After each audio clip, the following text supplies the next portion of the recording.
الحمد للہ رب العالمین والصلاة والسلام علی سید المرسلین اما بعد فاعوذ باللہ من الشیطان الرجیم بسم اللہ الرحمن الرحیم۔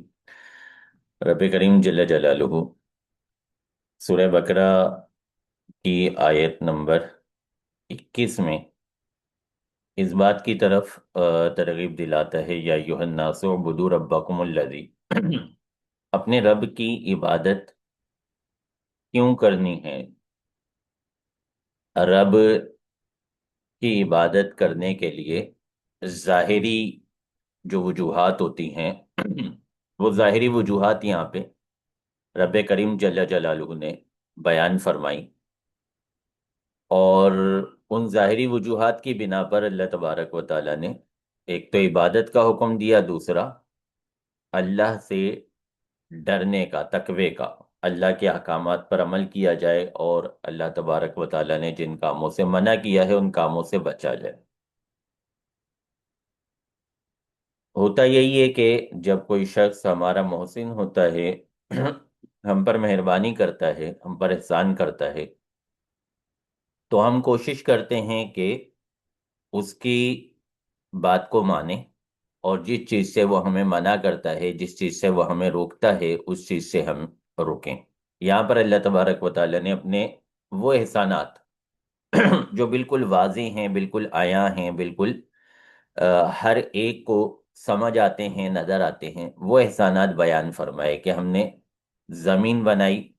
رہنے کے لیے، آسمان کو تمہارے اوپر ایک چھت بنا دیا، وہ تمہارے اوپر نہیں گرتا، تمہارے اوپر نہیں آتا، پھر آسمان سے پانی کا برسنا، اور پھر اس پانی کے ذریعے زمین سے پھلوں کا نکلنا۔ تو یہ چند ظاہری اسباب جو ہیں یہاں پر اللہ تبارک و تعالیٰ نے بیان فرمائے، یہ ظاہری جو احسانات ہیں اللہ تبارک و تعالیٰ کے، وہ بیان فرمائے کہ جس نے تم پر اتنے بڑے بڑے احسانات کیے ہیں، تمہارے رہنے کے لیے زمین عطا کر دی ہے، تمہارے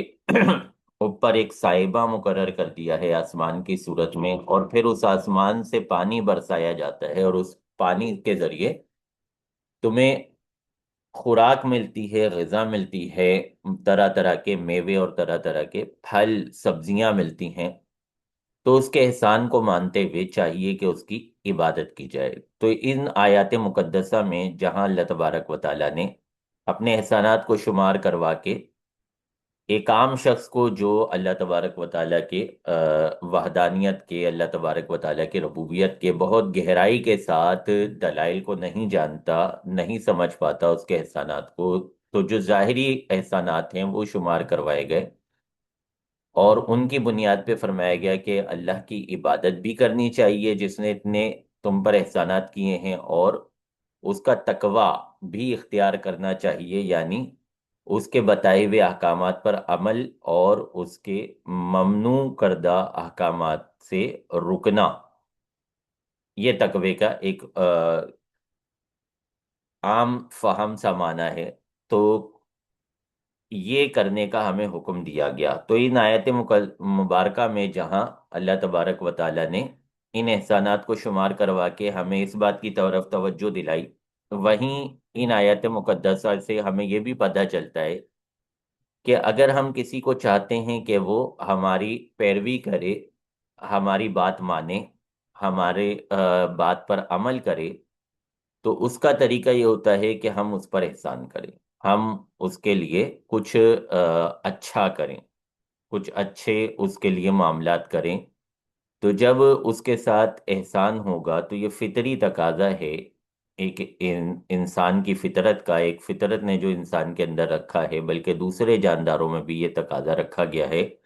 کہ ان کے ساتھ جب احسان کیا جاتا ہے تو وہ فرما برداری کے لیے تیار ہو جاتے ہیں۔ تو فرما برداری کروانا چاہتے ہیں کسی سے، کسی کو اپنا فرما بردار بنانا چاہتے ہیں، تو اس کے لیے بھی یہاں پہ ہماری رہنمائی کی گئی کہ ہم اس پر احسان کریں۔ پھر مزید اس آیت مبارکہ میں رزق کو ایک احسان کے طور پر شمار کیا گیا۔ بعض لوگ بعض لوگوں کے رزق کا وسیلہ بن جاتے ہیں، حقیقت میں تو رزق دینے والا اللہ تبارک و تعالیٰ ہی ہے، رزاق اللہ تبارک و تعالیٰ ہے، لیکن ہم اگر کوئی دکان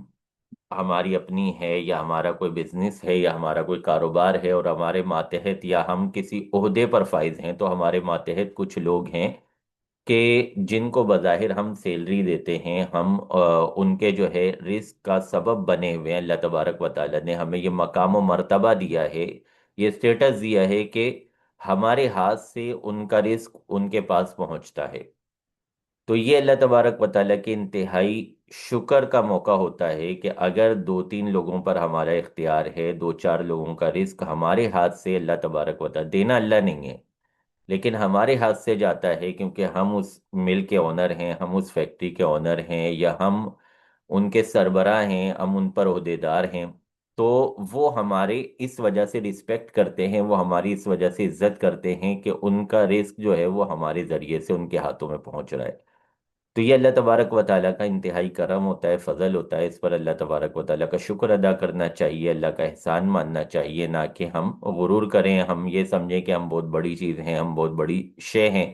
ہم جو ہے وہ چار لوگوں کے لیے جو ہے رزق کا ذریعہ بنتے ہیں، بلکہ ہم جو ہے اس کو اللہ کا احسان مانیں، اللہ کا شکر ادا کریں کہ اللہ تبارک و تعالیٰ نے وہ رزق جو اللہ نے ان کو دینا ہی دینا تھا، ہمارے ہاتھ سے نہ جاتا تو کہیں سے بھی اللہ تبارک و تعالیٰ نے ان کے لیے لکھا تھا تو ان کو ملنا ہی تھا، تو وہ ہمارے ہاتھ سے دیا جا رہا ہے۔ یہ اللہ تبارک و تعالیٰ کا ہم پر احسان ہے کہ اس کے ذریعے ہمیں کچھ لوگوں کی نظر میں عزت مل رہی ہے، رسپیکٹ مل رہی ہے، مرتبہ مل رہا ہے۔ پھر یہاں پر ایک اور چیز جس کی طرف ہم اشارہ ہوتا ہے وہ یہ کہ یہ جو کچھ دنیا میں ہے، جعل لکم الارض والسماء بناؤ، انزل من السماء، یعنی یہ سب کچھ تمہارے لیے، جو کچھ دنیا میں پیدا کیا گیا ہے، زمینیں، آسمان، دیکھیں اس سب سے کون فائدہ اٹھاتا ہے؟ پانی، پھل، بنیادی طور پہ ان ساری چیزوں کا فائدہ انسان حاصل کرتا ہے، ان ساری چیزوں سے فوائد انسان حاصل کرتا ہے۔ تو یہ ساری چیزیں جو دنیا میں موجود ہیں، یہ سب اللہ تبارک و تعالیٰ نے ہمارے نفع کے لیے پیدا فرمائی ہیں۔ بیسیکلی اس دنیا کی پیدائش کا بنیادی مقصد جو ہے وہ انسان کو اس میں رہائش کی سہولیات دینا ہے، انسان کو اس میں زندگی کی سہولیات دینا ہے۔ تو یہ سب کچھ ہمارے لیے ہے، اللہ نے ہمارے لیے ہی رکھا ہے، اور جو ہمارے لیے ہے اس کو حاصل کرنے کے لیے ہم اسی کے نافرمان بن جائیں کہ جس نے ہمارے لیے یہ سب کچھ رکھا ہے، تو یہ تو ظاہر انتہائی بے وقوفی کی بات ہوگی۔ یعنی ہم کسی سیٹ کے پاس جا کے کام کریں اور اس نے ہمارے لیے مختلف پیکیجز رکھے ہوں، مختلف چیزیں رکھی ہوں، اور ہم اسی کے نافرمان بن جائیں، تو بتائیے پھر وہ سیٹ جو ہے وہ ہم سے ناراض ہوگا یا راضی ہوگا؟ تو جب اللہ تبارک و تعالیٰ نے یہ سب کچھ ہمارے لیے رکھا ہے، ہمیں ملنا ہے، ہماری روزی ہماری تقدیر میں جتنا ہے وہ ہمیں ملے گا، تو اگر ہم اللہ تبارک و تعالیٰ کی فرما برداری کریں، اس کے احکامات پر عمل کرتے ہوئے ان نعمتوں کو، ان چیزوں کو حاصل کرنے کی کوشش کریں، تو اس کا ہمیں زیادہ نفع حاصل ہوگا، یہ ہمارے لیے زیادہ نفع بخش ہوگا کہ یہ نعمتیں بھی ہمیں حاصل ہوں گی، ساتھ ہی ساتھ نعمت دینے والے، احسان کرنے والے کی رضا بھی ہمیں حاصل ہوگی۔ اللہ تبارک و تعالیٰ سے دعا ہے آیات مقدسہ پر عمل کرنے کی توفیق عطا فرمائے۔ آمین ثم آمین بجاہ النبی الامین صلی اللہ تعالیٰ علیہ وسلم۔